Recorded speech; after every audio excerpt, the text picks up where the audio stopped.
Transmutations. You are being connected with the Cosmic Core. Careful, the first step is tricky. You have entered a new level of consciousness. We are adjusting your frequencies. Hooking up your psychic telephone. And blasting your heart with solar flares of love light. Welcome to the Cosmic Core with me, your soul sister and astral astronaut, Occult Priestess. Allow me to give you a tour of the Cosmic Core, a bit of a wrap to serve as a map. Coalescing cosmic consciousness, coming at you with a Darshan Disco Shaktipat Sitarai, blasting sonar to your third eye, dancing with the kiddies and bikinis, mystics and yoginis in the astral sky, waving at the shamans and the hippies as they drift by. Understanding, through love, we never die. We are the Platinum Ray, the Diamond Codes, the Star Seeds, and the Not-So Ascended Masters. Souls of two worlds, walking between them as best we can, perfecting the great work. We are beyond time, the hermits, the healers, the compassionate ones, the light warriors, mask rippers, and systems busters. We are missionaries from the upper realms, planting the seeds, anchoring the vibrations, teaching the way, unlocking DNA, cleaning up the bloodlines, clearing karma, and preparing humankind for the greatest show on earth. Occult Priestess, reporting for duty. Given name, Corinne Wilson. Nickname, Kore. The Greek root of Corinne, meaning maiden. I am agent, M-I-B. That's maiden in black. For more about me, occultpriestess.com. You are listening to the Cosmic Core. Today's luminary and dispeller of shadows is the auspicious Eve Lorgen, authoress of The Alien Love Bite and The Dark Side of Cupid. Evie has a fascinating past, stretching from the hard-nosed scientist focusing on physical, empirical evidence to an open-minded, compassionate, trauma-counseling yogini. This transformation is proof of an evolving soul. I requested Evie as the first to enter the Cosmic Core, for she is well prepared to search the darkest realms for truth and gnosis. It is my personal opinion that Evie carries a goddess in her heart, and her mission is to assist in the liberating and healing of humanity. Welcome to the Cosmic Core, Eve Lorgen. Thank you for educating us today. I do Qigong and yoga, and it gives me a lot of grounding, and I work through the body a lot, actually. Yeah. Because I was a gymnast and a dancer and all that. Working in the body is really wonderful for me because of all the trauma I've been through, you know? I know. I haven't even been able to, I didn't touch my body till I was 30. Wow. You know what I mean? Yeah, working with the body is great. There's a lot of body wisdom, you know? I agree with you, but it's nature. It's freaking nature, right? It's the opposite of all of this other stuff. So I'm really grateful for actually the Qigong and the understanding things from a different perspective. I think it's given me an edge, really, on understanding a more comprehensive view of the whole, you know, control system, how things work, and how to do different healing modalities when the other things don't work. Then we have an option through like a Qigong ancestral healing. You can do that. It's really cool. But that's a whole other subject. You know? Well, I think we're probably going to circle back around to that, actually, because I really wanted to get your, we'll call it mystical point of view, you know, why these things really help people and why, you know, not necessarily why science doesn't, but, you know, just the point of what does work. And it's definitely that spiritual stuff. So we'll circle back because I really want to give tools to people, and especially your counseling. Yeah, because I actually do more consulting, counseling than like hypnosis sessions, even though I do. Okay. It's just that I enjoy actually, you know, guiding people through their own process to self-discovery and helping them strategize a healing plan based on what they've discovered. But sometimes they just really need to talk and have somebody empathize and, you know, kind of process, and which is what I do. and it's very helpful, you know. So. Yeah, but you also have magic.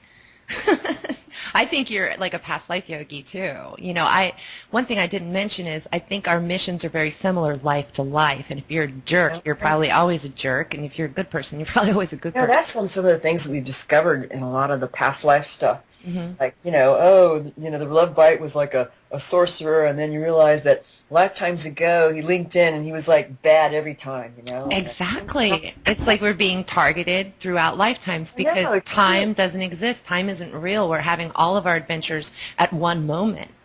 Yeah, that's pretty amazing. So if you're being haunted in that moment, you're being haunted in all your lives. Yeah. And I think that seems to be the case.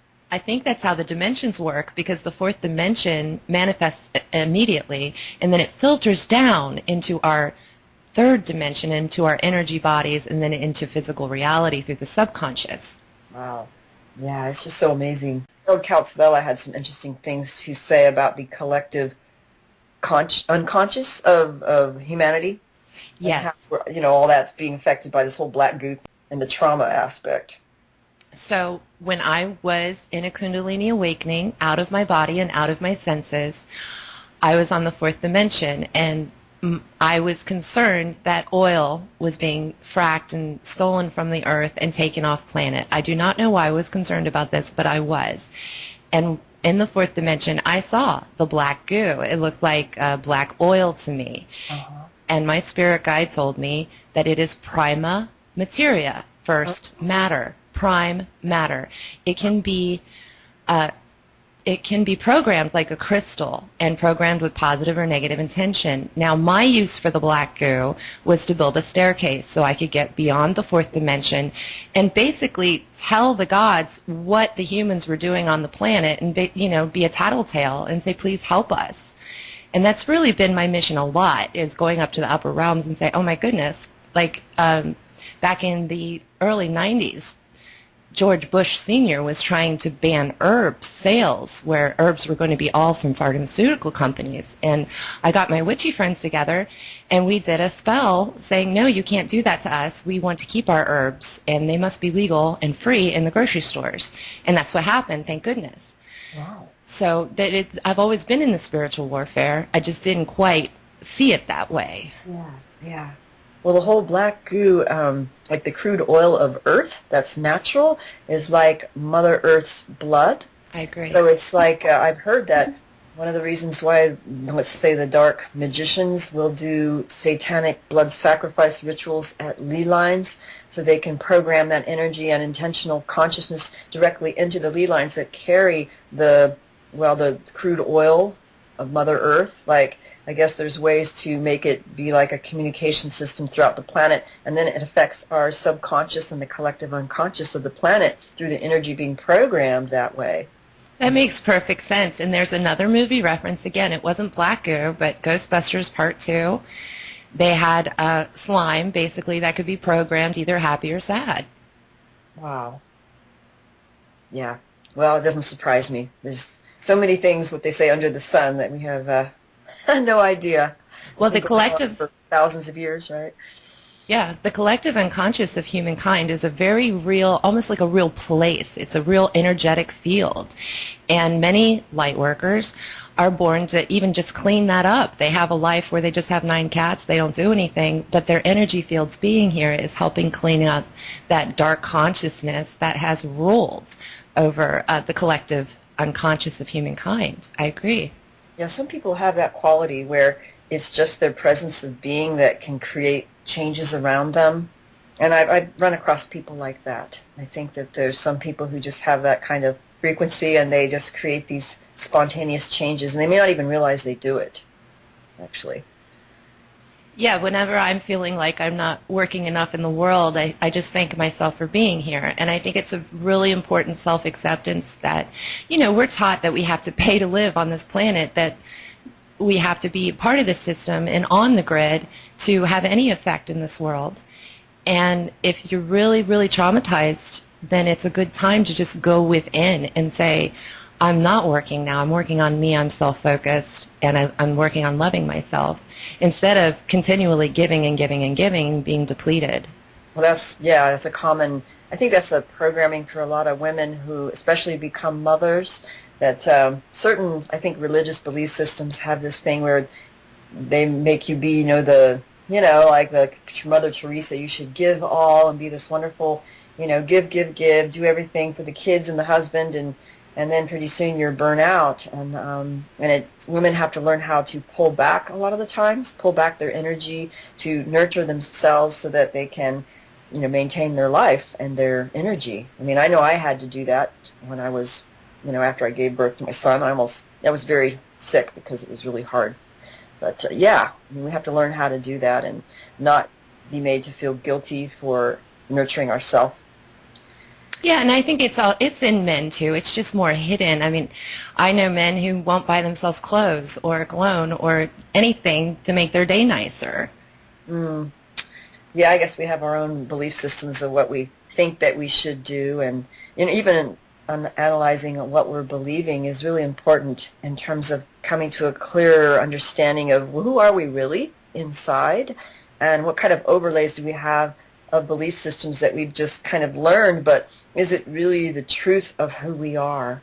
And I think that if we really want to come to our own power, we have to go deeper than just our belief systems. And I think a lot of people don't know what true perception is, or self-perception. They're so busy buying into the belief systems, which are like these overlays of programming. And that could actually even happen on what I call a soul level, or even ancestrally, that can affect us. And so doing like the ancestral healing is actually a very important part of clearing as well. I agree. You really can't be sovereign and still attached to your bloodline. Yeah, I mean, there could be positive things as well. And I think that, based on the people who've come to me, there appears to be, bloodlines that have true spiritual gifts, or people that just come in with like a true pure spiritual kind of gift. And then there's other bloodlines that may carry a lot of the darkness. That's the dark supernatural power. And there seems to be a war over, let's say, the dark bloodlines trying to corrupt and marry into the ones that they know have the true spiritual gifts of, let's say, the more pure ones. And so they try to corrupt and exploit and then use them in their own projects for that power. And so that's why, there's a lot of people who come to me because they think they're in a, let's say, an MK Ultra project or something. And you can't really judge the people for what bloodline they're from, because you never really know the soul who is incarnating in that bloodline. Because I believe there's some people who are sent here to help clear the bloodline, and they have to come in a certain circumstance in order to affect a greater change in the physical world. I agree. I'm definitely one of those people. Yeah. With my uncle, Senator John Glenn. Oh. So, I was told by Spirit during an awakening that I was Illuminati, and then I immediately found David Icke and freaked myself out. Yeah, I mean, there's so many misperceptions in the world. I mean, it's hard to do this. I mean, I've done this, for 20-something years of studying, quote, conspiracy theory and working with people. So I think it would be frightening for some people to, let's say, read about super soldiers, and then they find out, oh, my God, I've had similar experiences, and then they might have a lot of fear because they're thinking something based on a limited understanding of what they think it is, and they might fall into greater fear. So it really takes a more thorough investigation to really know what's happening. And one of the things that I discovered, and I'm just kind of going on a roll here, but in the early days of, let's say, my introduction to trauma-based mind control, which is the MK Ultra projects that are done through certain bloodlines and military families, where there's a form of ritual abuse or even satanic ritual abuse, that there's a certain structure that the, let's say, controllers and the programmers want to create these people to have multiple personalities of a particular structure and function, which they will, trigger them to have, let's say, the sex alter, the assassin, or the one with the photographic mind, or whatever. But it's not as simple and physical as what has been described in some of the earlier literature and the exposés of MK Ultra. And I'm not saying that doesn't happen, because it does. But what I'm seeing now is a much higher level or locus of control, and how they play this out on other levels that is not so obvious. So we're talking about the dimensions here, correct? Yes, and there's like a, what I call a multi-tiered effect, where you have, like, say, the physical level, or let's say a military function, political function in the external world, connected to certain human groups, and then those human groups who are in certain cults that may invoke agreements of entrapment or oaths with certain interdimensional beings, who could be, you know, reptilians or draconians or any number of even high-level demons. Yes. And then you have that level of control, and then you have your own soul stuff from other lifetimes.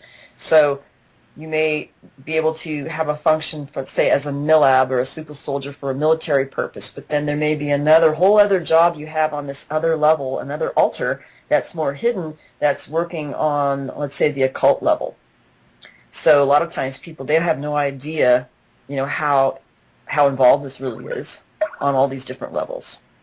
It's amazing to me. It's bringing up the splitting up the personalities and breaking basically the consciousness into pieces. Yeah. And that, I know, allows for dead people at least to inhabit the body. And we can say demons and maybe even aliens can inhabit the body, but there is another inhabitant within that vessel. Yeah. And I discovered that what the shadow man wanted from me most was to be inside my body, and that never happened once. So that's a very tough child there, fighting off the shadow man almost every night. So the forms of possession, if they're bifurcating the personality, they are trying to stuff in other souls, basically, or consciousness. I'm not sure they're souls, but they're definitely consciousness. Yeah, that's a good point. And that's what, let's say, Dr. Corrado Malanga discovered with his alien abduction research. And Dr. Corrado Malanga is a Pisa professor, I think, of organic chemistry, but he did a lot of really good research, you know, doing hypnotic regressions, where he found the triad of consciousness was not integrated in people who've had certain kinds of alien abduction traumas, and that basically the aliens were causing a disconnect between the mind, spirit, and soul within the body, or even being ungrounded, and that the alien consciousness would parasite itself within certain components of our consciousness, or even in our brain and body.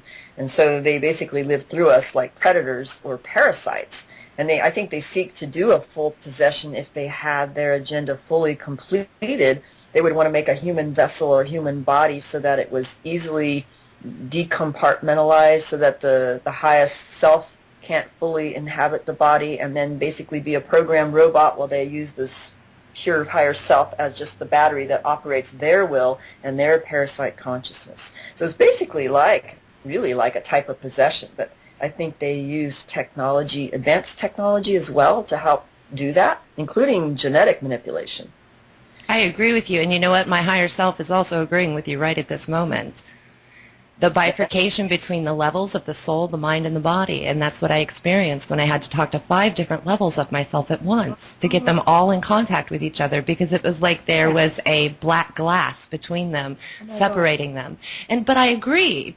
My soul agreed to this as I came down in density to become a human like everybody else and take on all the karma of mankind. Oh, and sometimes you take on more that's not even yours. Oh, I know I did, because I'm here for the big show. I believe that this is the end of the Kali Yuga and the beginning, hopefully, of heaven on earth. And why not have that attitude? I think it's one of the healthiest attitudes that are available to us today.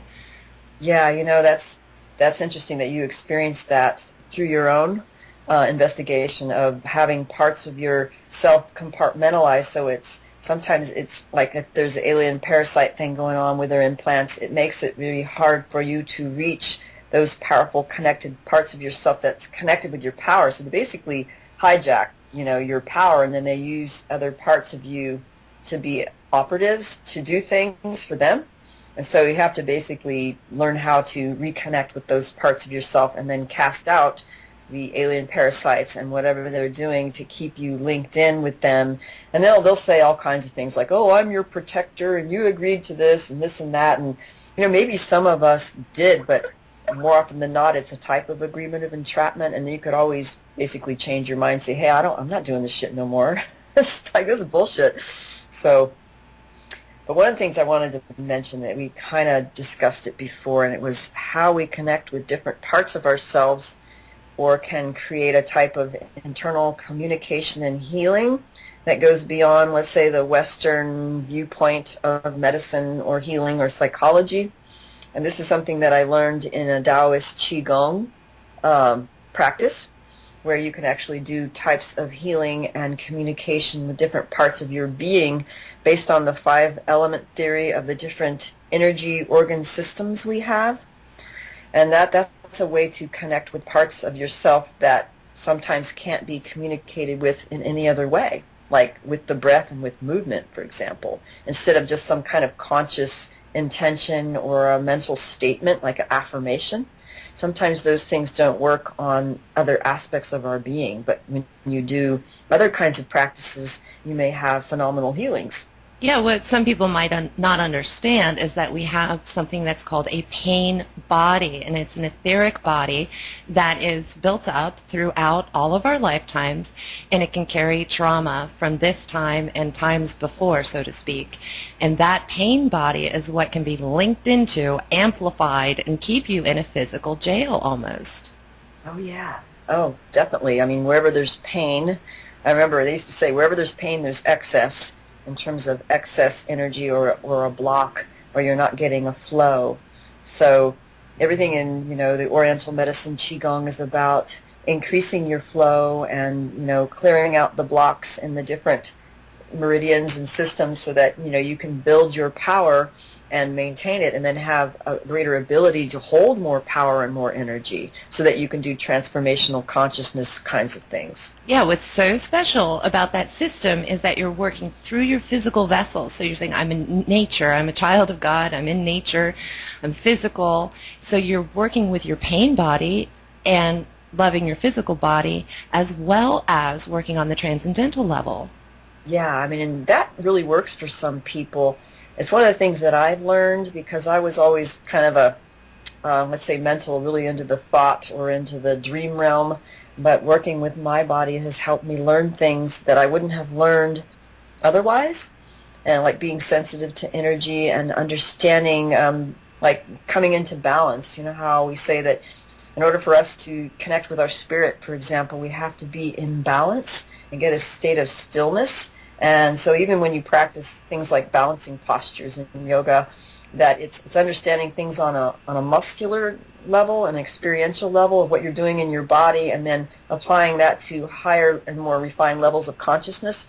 And so sometimes you can come to understandings of things through your body and just through a body practice. So that's what I encourage people to do, things in as many different ways that they can learn. Yeah, and it really reacquaints you with your body and what it does and what it's for and how it's magic, really. So there's exciting things to be discovered there. Like touching a flower feels completely different now than it did years ago. It's a more sensual experience because my senses are not blinded. Yeah, even working with colors and working with different parts of your body. Like one of the things that I worked with was the microcosmic orbit. And it's an orbit in the body, a meridian system, the front side coming up the back side, the fire and water channel. And along that channel is actually where certain energy centers or chakras are as well, so that you can, do a clearing of your own chakras just by repeating the microcosmic orbit in a certain way. And then you can become aware of what may be present that's blocking on these different levels. And so I found that this was actually helpful for assessing, let's say, if you have any alien implants, or maybe they're not from aliens, maybe they're just from your own blocks from whatever emotional traumas or issues, but they could be etheric things placed by interdimensional beings that are wanting to hijack your energy, because basically we're in a predatory world here. So, well, more than likely, if they're listening to this show, then they might, have implants.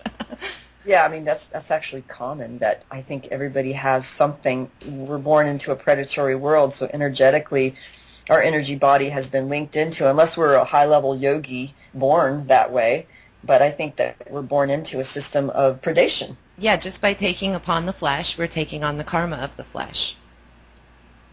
So if you can see it as the collective unconscious of mankind, every positive and negative thing that has ever happened, we know that negative has been the most popular and has infiltrated the system. So that was my point. And it's the trauma. It goes back to, and this is why I really love the Gnostic myths of creation, of how things came to be, because it appears to me that the trauma of, let's say, some of the prototypes of Adam and Eve, and the serpent seed corruption and the rape of Eve to create certain bloodlines that were actually the archontic serpent race, and then the traumatization that took place through the battling of the different lines, through the jealousy of the spiritually pure ones that came in. There was always a battle going on, and it always seems to be the same thing that's being played out. It's a type of jealousy because the higher spiritual form of consciousness came through man, through a creation that's like a double kind of creation. We're made from the archontic lower realms of chaos in addition to the eternal pure spiritual realms. We're like a hybrid kind of being. But these lower creators, and some people maybe think they're Anunnaki, but I think it's higher than that, that they're basically jealous and trying to hijack the human race, the more spiritual ones. They've been doing that from day one. And so they do this through trauma and repeated trauma to create a disconnect from the greater spirit, and it also creates a memory amnesia because we don't have that connectedness. So as long as we're traumatized, we create a kind of separated consciousness and an amnesia. So the whole goal really is to heal the traumas and finding out what they really are and clearing that. So that's what I've learned helps. I definitely agree. The first thing that I think that I really learned in a spiritual way was when my guru, Sri Mamo Devi, taught me about mindfulness. She said, for 1 week, just for 1 week, you can do this. Listen to the voice in your head. Detach yourself and listen to yourself talking to yourself. And I was 22 maybe at the time. And when I listened to myself, I was horrifying. I was horrible. I was so judgmental about everything, even like a sugar cube. Everything had to be judged in every moment. And I do have 6 planets in air, so whatever. I forgive myself for that. But I was like, wow, I don't like myself. I don't like this voice in my head. And through, Buddhism, I learned how to heal that and soften that and get closer to my true self, because that was the person that my parents raised. That was the person my society raised. That wasn't who I was at all.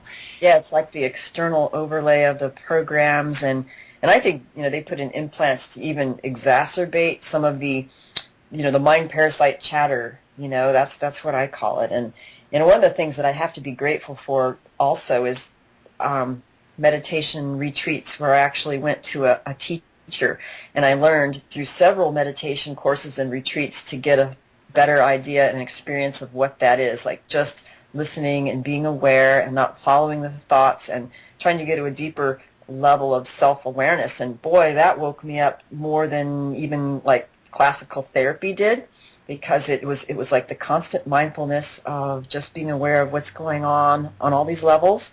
And it really did help. So I would definitely encourage meditation and labeling, like thinking. That's when I labeled it for myself, it helped. Like, okay, I'm criticizing. So just to make yourself aware, sometimes, I'm stubborn. And I think a lot of us are, because we're truth seekers. Yeah. And so sometimes we bully ourselves a little bit into getting more into an alignment. At least I do. And it's like, okay, well, I'm going to get OCD about this, and I'm going to label everything I'm doing so that I can get through this quicker. Oh, yeah, the OCD thing, I can relate. I just think, I don't know if it's an Aquarian thing or what, but I was always a little bit OCD, I have to admit. Yeah, I do want to tell you folks that you have an Aquarius here, Occult Priestess, and Aquarius and Evie. So it's the Aquarian age, people. Welcome to it. Definitely. So I don't know how much time we have left to Okay, so we're at 28 minutes of the second hour, but obviously whatever time you have, we can cut it short if you like. We did wonderful with these notes, and because I think it seemed like you were following along right with me.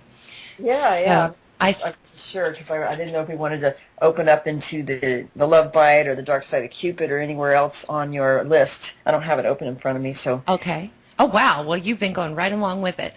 I think at this point, we explained so much about alcoholism and families and all of that.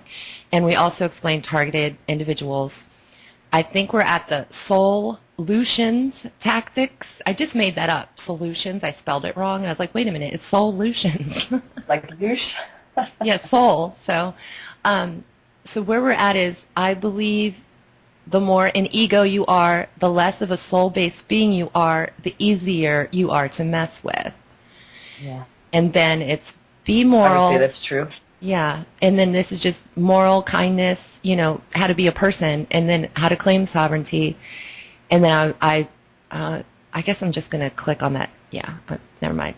And then the old standbys for the witches, the sages, for the Wiccans. Sorry, I didn't mean like old-timey witches.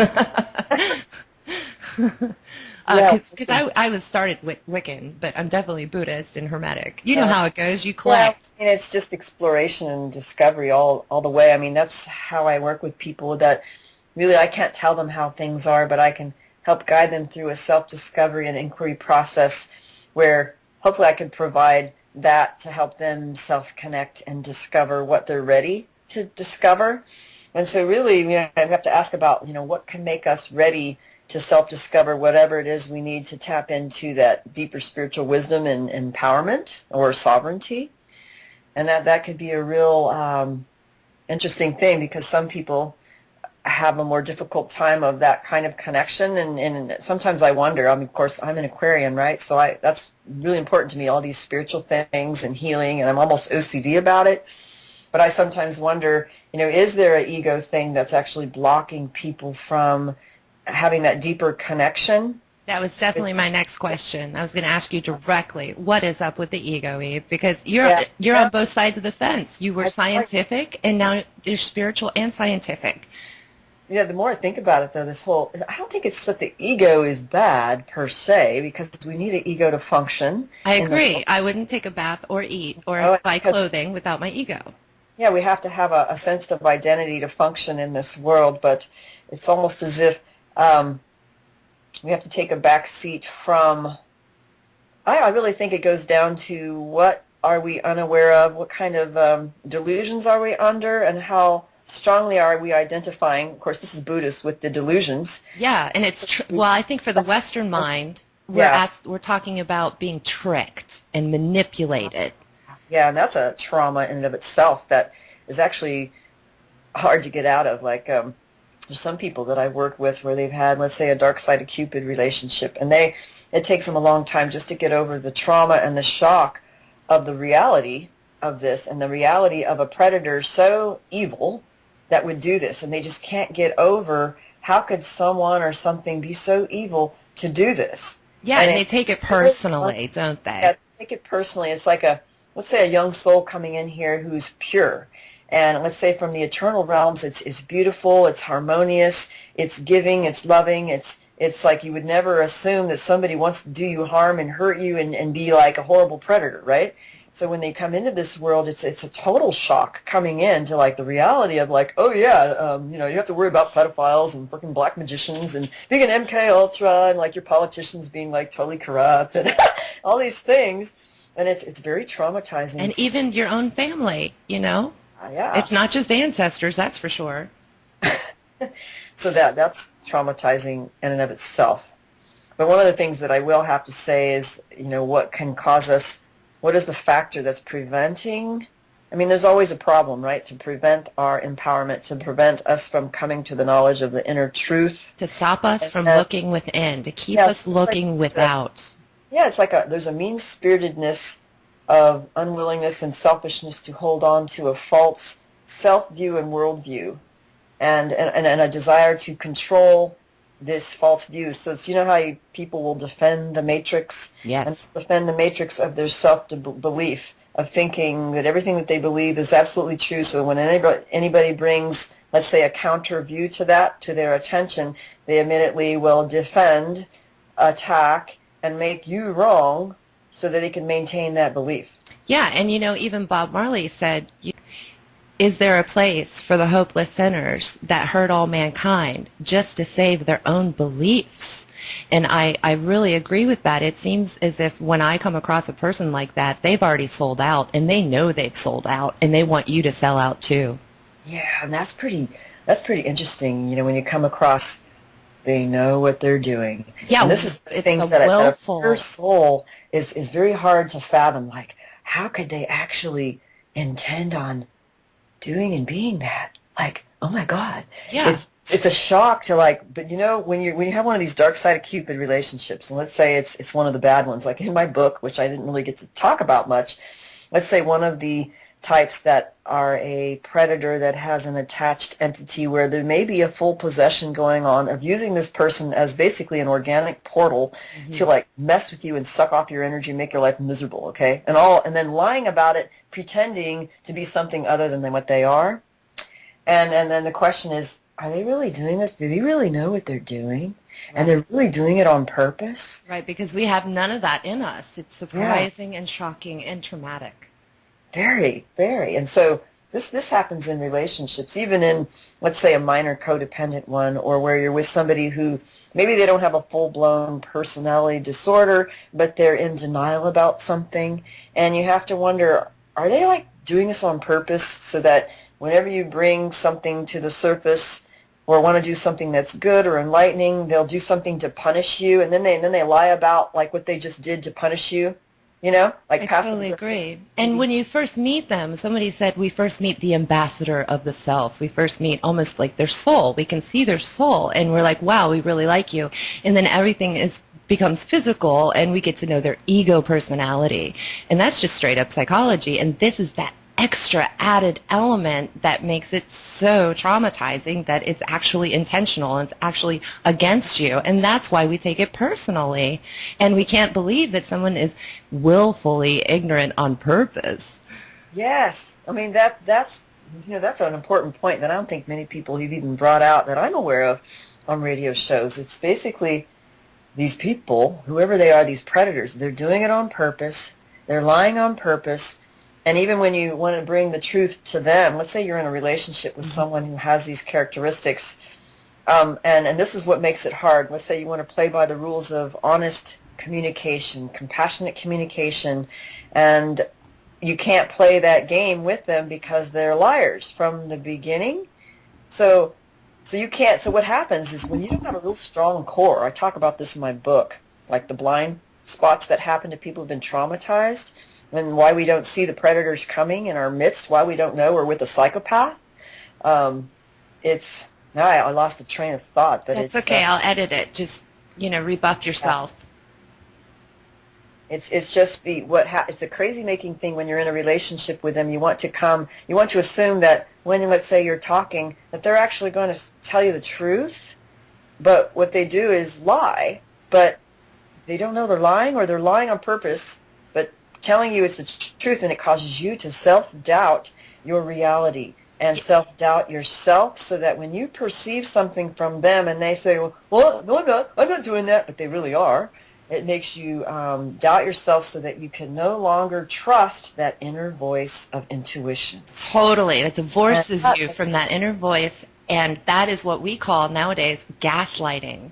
Yeah, that's what they do. But I think there's some who don't know they're doing that, or they don't know the full extent of what basically they're an organic portal. Okay. Yeah, they're so unconscious. They don't even have that inner will to compare. Am I telling the truth or am I telling a lie? They don't have their sword of truth to rub things on and off of, which we do. That's how we have discernment. This is something that I've learned recently, and I'm a counselor, right? So I like to encourage people, especially couples, to learn communication on the rules of what I call compassionate communication. Yeah, and like nonviolent communication. Yeah, I love it. Exactly. Observations, feelings, needs, requests, and you do it in a specific way, actually even using certain kinds of verbs with your feelings and then with your needs, in such a way that you take responsibility for what you're feeling and what you're needing without blaming and projecting on the person, which is actually, this is quite a skill. We don't come into life learning this unless you learn this. So when you do this and you realize the other person will not play by the rules. You'll realize it really easily, too. It's like it's our game. It's our trick. No, and so they want to play by their rules of deception and control and manipulation, and then try to hoodwink you into thinking that you're wrong and you're bad and you're crazy, and in reality they're just projecting their shit on you and they're trying to throw you off balance. Yeah. So it's like, wow, you have to have such a strong sense of core of deep internal truth with who you are and what you're feeling without it being, let's say, a triggered projection, so that when you run into a predator like this or somebody who has these characteristics like a Dark Side of Cupid relationship, you're not going to get as hurt because you won't take it personally, because you're going to know immediately that they're basically running on something else. I love that you said triggered projection, because we do. Men and women have a perfect person in their mind that they think they're going to be with one day, and I believe that's the animus concept from Carl Jung. And so we will project our perfect person onto whoever we're dating. Yeah. I mean, it's even to have the self-awareness to know, well, what is a triggered projection? What does it mean when I get emotionally triggered about something? And you know, what kind of emotional pain arises when some incident happens or somebody says something to you or does something and it triggers, let's say, a deep emotional wound that hasn't yet really been healed on a deep level. And so let's say when that happened, let's say if you were molested as a child by a creepy old man, so that every time you see something that reminds you of that creepy old man, whether it's his style or his hair or his glasses or whatever, you just get totally triggered every time you see an older man who looks like that, and then you just get triggered out of hell and you just want to avoid them because they're just like creepy. I mean, that was I still see the face of my predator in my head still. Like, it's almost like a warning sign. It's become a warning sign to me, like, don't go down that street. Exactly. So it is strange. It is like a spell in that way, because it gets into your character. It becomes a part of your character. And that's what I call, I'd say, everybody has their own blind spots, so that when something happens, maybe they're having an overreaction or an oversensitivity that's being triggered, when in reality the situation isn't as they're assuming, and then they may project because they want to avoid that deep inner wound that's still a lot unconscious. So a lot of us are operating on unconsciousness from these early traumas. And then there's others who are operating purposely to basically lie, and who actually are really evil. I mean, that's what they are, you know? Well, so I was told by my predator that he had actually been molested as a small child, so I do understand where his pattern started, but he just never chose to get out of it and never chose to heal. He gained too much egoic power to give it up. That's what I saw. Yeah, and then there is a choice that I think that we have to make, and that's what our spirit will do for us. If we really choose, we really want to do the right thing, that those opportunities will open up to us.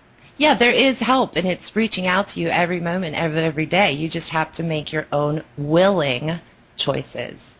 I think in the old days they called that repentance, but I hate using that word because it implies a lot of religiosity. But essentially, it's a good spiritedness of willingness and humility to basically do the right thing, because that's what your spirit wants to do, the right thing, because that's what is in harmony with the spirit. Well, that's beautiful. You know?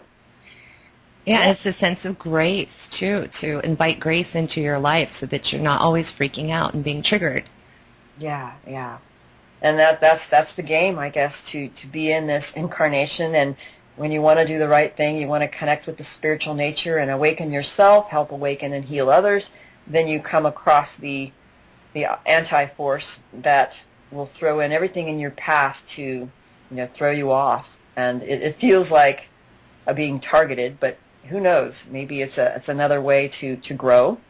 Although I really do think there's a targeting going on, and there's something to that. It's just that I don't want to play the victim either. There's a fine line there. No, you're not a victim. You're definitely a warrior, and you are illuminating the darkness with your light, because you're bringing light to some of the darkest subjects this planet has ever known. I think many have never known this, and there is a benefit to the Internet and the worldwide communication system that we have. And I think nowadays we have more access to understanding and things that we didn't have before.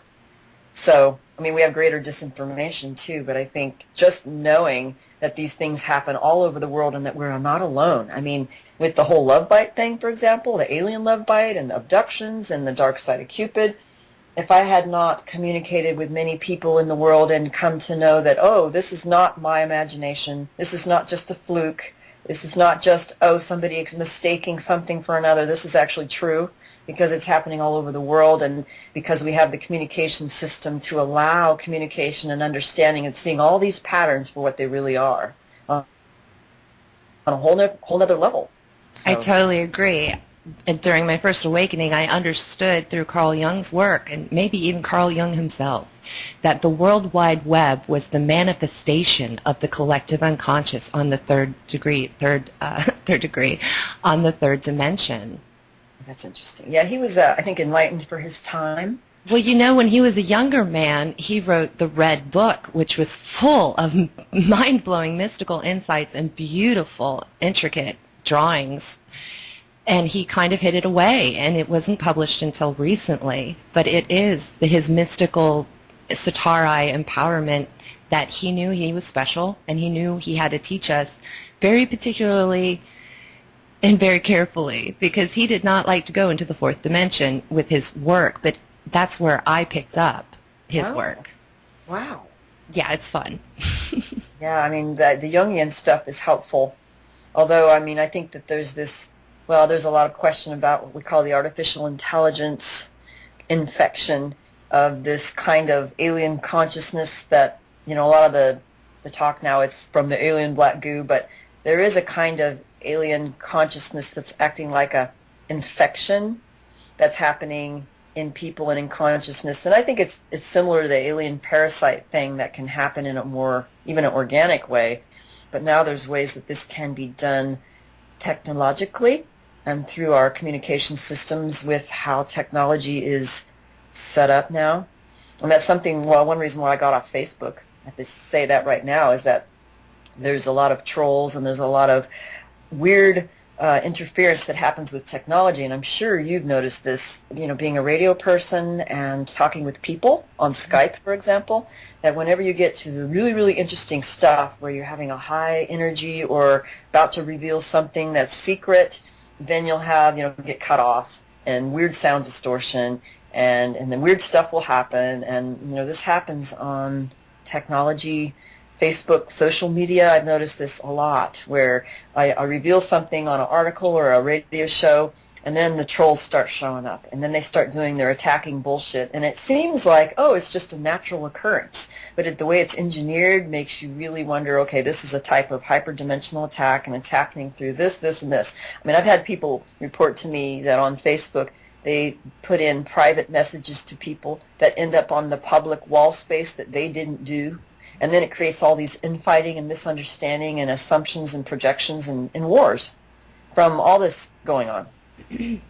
So we see war manifested from the collective unconscious onto here, where we can see it physically, the World Wide Web, in the form of trolls, and stalkers, and all of these things. Yeah, but there's infectors. I really think there's infectors who they deliberately, I mean, it's like it's their job to just stop, you know, information, so they will multiply themselves and play many roles, maybe paid trolls, to spin control the public opinion on social media and other YouTube, for example, so that the public will think, oh, well, based on the many likes and the comments that, you know, people really don't like this and it's really not true. But in reality, you're getting a whole different situation going. You're getting a faked statistical presentation. Another matrix now inside the collective unconscious manifest on the internet. Yeah, that's why you have to really go back inside to your internal mechanism of self-awareness. Just like when you're with a predator and they're telling you you're crazy when you're really picking up the truth, but they're lying. Well, the same thing happens on social media, so that you can't always trust what I'm calling the bell curve of statistics with public opinion. Yeah, and I'll tell you, when I started getting into groups and emailing people and everything back in the 90s, I would get, when I was attacked over email or in a forum, I would get all hot and flushed, and this great adrenaline would raise in me, and that is when I believe the darkness fed. So understand, when people out there, when you're getting into those states of consciousness and heart that is dragging you down and making you feel like you're fight or flight, that's negative. You need to unplug, and you need to get back to yourself immediately. Yeah, I'm glad you brought that up, because that's what it feels like when you have one of these, I used to call them reptilian attacks, because there's a certain feel to the energy, but instead of doing, let's say, oh, I want to do the right thing, and let's talk about this, and let's be honest and get this out in the open and use compassionate communication, like, you have to remember that when you're with a predator or somebody who's an organic portal or whatever it is, right, they don't play by the rules, and so it's actually better to disengage from even communicating with them at all, or doing something that doesn't escalate the situation, because they are not going to play fair, because they don't play fair. I agree. And I actually go over the edge to train myself. Like I said, I'm stubborn. So if I am dealing with a vessel that is possessed, I will see it as a demon for me, and I'll just say, okay, I can't play with that over there. That is bad for me. It is unhealthy for me. Yeah. And so there's not even that I want to reach out and help, because I understand that's impossible. Yeah, and it's unfortunate, because a lot of times, the compulsion is, you want to tell the truth, or you want to really work it out, and you want to set things straight, right? You want to have justice. But in these situations, everything's a personal experience based on this unique experience in this moment in time, and you may have to play by different rules depending on the situation, which always goes back to your individual spiritual wisdom of what's going on in the moment, what's the right thing to do in that moment, because what you think is always the right thing to do, let's say working it out or telling the truth, and sometimes that's a not smart thing to do. Sometimes that gets you further embroiled into an entrapment and ensnarement that these predators do on purpose, these trolls, for example. Yeah, and it's almost as if you're trying to prove who you are to people. Yeah, they throw you on the defensive, trying to make you justify and defend yourself, and what they're doing is they're just entrapping and ensnaring you with twisted information that they're using against you. Once you know the tactic, you just disengage. Throughout my 25-year career as a personal psychic, I have a unique experience with mankind and humankind, and I've noticed that my most powerful light worker friends deal with the most broken, almost unhealable people who are willfully ignorant and actually messing with them. So a lot of their clients or people they're trying to help, or even sometimes friends that they're counseling, are kind of dragging them into the darkness and planting them and then sending them back out into the world. So I just wanted to warn people who are in these healing modalities, try not to cast your pearls before swines. Yeah, it's a kind of targeting that I think I'll call it a hyperdimensional directed attack that will happen, and I'm glad that I was able to be on a panel with several colleagues to talk about like the hyperdimensional attack situations and the keys to discernment of dealing with this kind of thing. It's like where these light people are being drowned in unnecessary darkness, so that we have to learn how to navigate this with wisdom and knowing when to disengage, when it's the right time to disengage, and then doing it in a way that doesn't create more infighting or whatever. And not taking on that responsibility of fixing people. That is literally God's job. Yeah, we can't fix people. They have to really want to do it for themselves, and they have to be motivated, and I find that that's the best kind of client, is somebody that you can guide to self-discover and self-heal. Yeah, as opposed to somebody who, clear me, can you do this for me? And they're like all worried that they have all these entities, but it's like they're like leaving them open in their lives. Maybe they're not taking responsibility. In other ways, they don't even know. So. Yeah, the proof is in the pasta. When you're with a client a few times, you can really tell if it's coming from their sincere heart or they're just paranoid trying to buy their way into heaven or something weird like that. Yeah, and not to take it personally when they get angry at you and name calling, and being a public person can be a challenge because I think there's some people who have this expectation that you have to be perfect.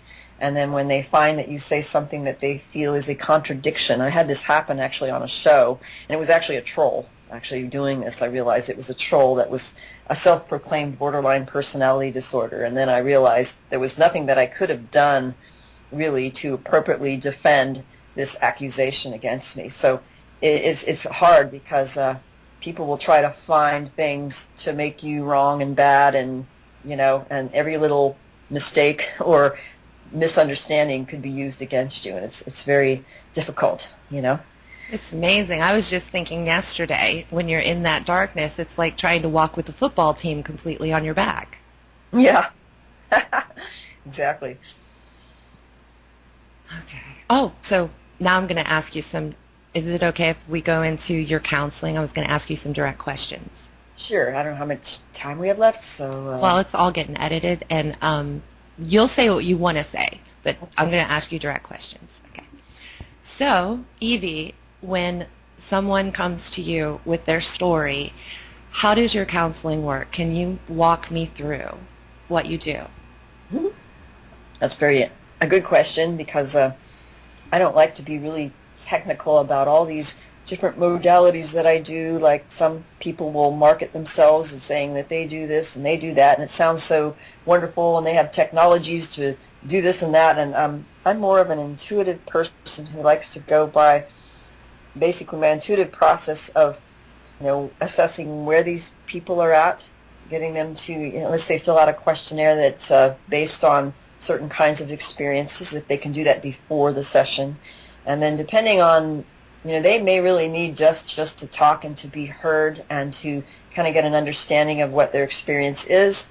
So sometimes it's just reflective listening, which is very helpful.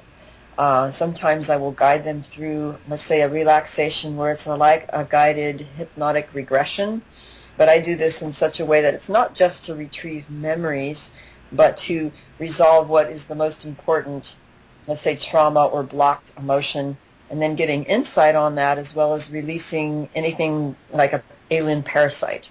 Now, within that regression situation, they're fully in control still. Like, if there was an emergency, they'd be able to get up. You're not taking people beyond the veil or anything. Oh, no. I mean, I don't like to put people into deep trance.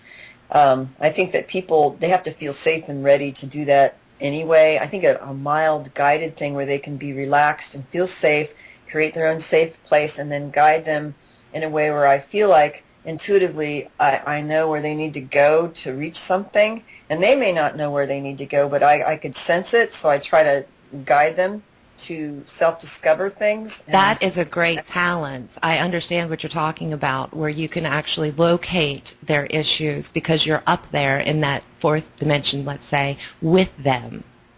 Yeah, sometimes people don't know. I mean, I've met people in the research, let's say the alien abduction research community, where it's real important for them to have memory retrieval information for abduction research, or whatever you want to call it. Or people say, well, I just want to know what happened to me. But really, we have to take the perspective of what's the most emotionally intelligent thing to do, and what is their spirit really leading them to do, and not their program, or not what someone else tells them is important to do because they want to get a book out or something. You really have to go with a therapeutic process of, safety is always number one, and going with what is the highest wisdom of your spirit to create an integration and a trauma resolution that gets them to self-discover a greater place of self-knowing, Because if you don't do that, it could be dangerous, or you may just get false information, or their program may take over, their programming or their booby traps or the alien interference. So that's why I go intuitive, and then when I kind of get a feel for that, I can get a feel for a strategy of where they need to go, or maybe what techniques or modalities they may want to discover in their own time in between sessions, so that they can have what they need to take this process to its course. Because a lot of times people don't even have the safety to do this because they're in, let's say, a bad relationship or an ongoing addiction. So even understanding addictions is really important, and what that's really about. So I go through all of it, really. And how long would you say before the client is starting to feel better? Well, sometimes all they need is one session to get an understanding of. Sometimes they just need to run it by me to get my opinion on what do they think is happening. They may have a false view of what's happening, and they may be really afraid, and then after they talk to me they realize, oh, it's not what I thought, it's more of this or that. Okay, now they feel better. but sometimes I'll take them through several sessions to do a guided, let's say, trauma resolution and an understanding of what they need to do to self-connect. So it depends on the person. But I think that I'm one of the old-fashioned people, I guess, that in order to really do the deep personal growth work, I think it takes time to do this over time with people that you feel safe with and that you can trust. And it may not even be someone who does hypnotherapy, for example. It could be someone who you just know that you feel safe with enough to see enough to come to a deeper understanding of what's going on. And so I think that people's safety and trust is really important, how they resonate with somebody, not just their particular unique skill or modality that they use. I agree with you. However, the unique skill of going to the fourth dimension and holding someone's hand in the darkness is something to be greatly admired. Yeah. Yeah, I mean, it's spontaneous. I mean, sometimes I have dreams or insights about people, and then I know, oh, okay, this is what's going on, this is what they need to do, but it's a spontaneous process. And it's organic, and it's Mother Nature. It's beautiful. Yeah. I mean, I've learned modalities like holographic kinetics and, you know, good old-fashioned trauma resolution. So it helps to understand things, but it's really understanding the process of what's working in the person and getting that pure connection of what I call their higher self as opposed to the program or the program soul component coming through or the ego coming through or the defenses coming through, and knowing what's coming through so that you can latch on to what the truth part is and then go with that. And people like you who meditate and who have touch source basically can feel when you're getting close to the source, and you can feel when it's a projection or a falsity. Yeah. And sometimes it's hard when you work with people who have like a lot of ego. It's like there's a fine line between being overconfident and egotistical in the views that they're wanting to rigidly hold on about themselves. And sometimes those people are difficult because they can't release enough of their own ego to allow another part to come through. And some people are difficult, more difficult than others, you know. Harder eggs to crack, so to speak. Yeah. So how does someone get a hold of you now if they are needing a session with you? My website at evelorgen.com there's a contact menu button that you could go to, and then there's a form you can go and fill out, and it comes to my email, or you can send a direct email to elorgen@gmail.com. It's ELORGEN @gmail, and you could reach me directly just through email is the best. And I've got 2 books that can be gotten through Amazon and Barnes & Noble, I believe. So, you know, if you wanted to get the book, I've got The Dark Side of Cupid and The Love Bite available through Amazon. So when you email Evie, put in the subject header Cosmic Core so that she knows that you listen to this show and you might have an emergency situation. Oh. So, Evie, what are you working on now? Oh, good question. Well, I'm working on a lot of self-healing, going back to do more self-healing because as a professional it's always necessary to do that. And, you know, it's like a constant process while I'm doing some writing and more research because I felt the need that I needed to do more in-depth research with the Gnostic things once again. And, you know, incorporating that with what I understand in the Taoist Qigong healing modalities as well as what I know.